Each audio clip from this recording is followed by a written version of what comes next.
ஏன்டா நீ மூடிக்கிட்டு இருக்க?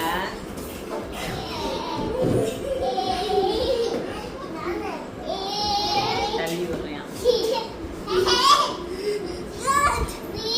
பாரு எல்லாம் மண் தள்ளி விட்டு வர போறியான்.